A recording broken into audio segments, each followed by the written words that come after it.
Sampling sistematik adalah metode pengambilan sampel lain yang mencakup proses acak, adalah sampel pengambilan sistematik. Metode ini digunakan dengan daftar di mana daftar tersebut merupakan kerangka sampling yang sesuai dengan daftar tersebut, dapat diurutkan atau tidak diurutkan. Dengan pengambilan sampel sistematis, seseorang menentukan ukuran interval pengambilan sampel K, memilih titik awal acak antara 1 dan K, dan kemudian memilih setiap elemen ke K untuk dimasukkan ke dalam sampel. Seperti sampel acak sederhana, sampel sistematis adalah SPEM, tetapi dengan satu perbedaan. Keuntungan sampling sistematik: yang pertama, lebih mudah untuk menggambar sampel dan seringkali lebih mudah untuk mengeksekusinya tanpa kesalahan. Ini lebih menguntungkan ketika menggambar dilakukan di ladang dan kantor karena mungkin ada penghematan besar dalam waktu. Yang kedua, biaya rendah dan pemilihan unit sederhana. Lebih sedikit pelatihan diperlukan bagi surveyor untuk mengumpulkan unit melalui sampling sistematis. Yang ketiga, sampel sistematis tersebar lebih merata di atas populasi. Jadi tidak ada bagian yang besar yang gagal diwakili dalam sampel. Sampel tersebar merata dan penampang lintang lebih baik.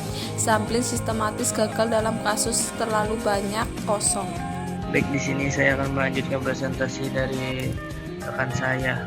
Ya, jadi selanjutnya ada sampling konvensi dan asidental. Sampling konvensi atau yang disebut dengan asidental sampling adalah teknik pengambilan sampel non-probabilitas di mana subjek atau responden dipilih berdasarkan kemudahan, aksesibilitas atau ketersediaan mereka untuk dijadikan sampel oleh peneliti. Sebagai contoh, peneliti yang melakukan survei di pusat perbelanjaan mungkin akan langsung mewawancarai orang-orang kebetulan berada di sana dan bersedia mengisi kuesioner tanpa mempertimbangkan apakah mereka merupakan referensi dari populasi yang lebih luas.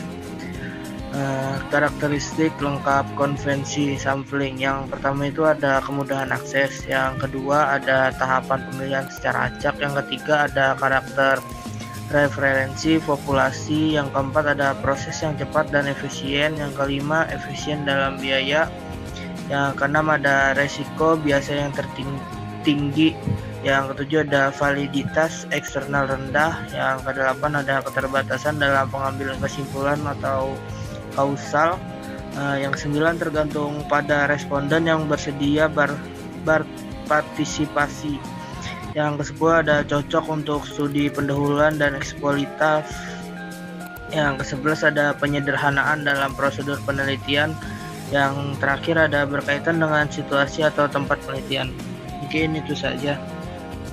Baiklah, di sini adapun contoh penggunaan convenience sampling meliputi: yang pertama, survei konsumen di mall, dan yang kedua, studi mahasiswa di kampus, dan yang ketiga, responden di tempat umum.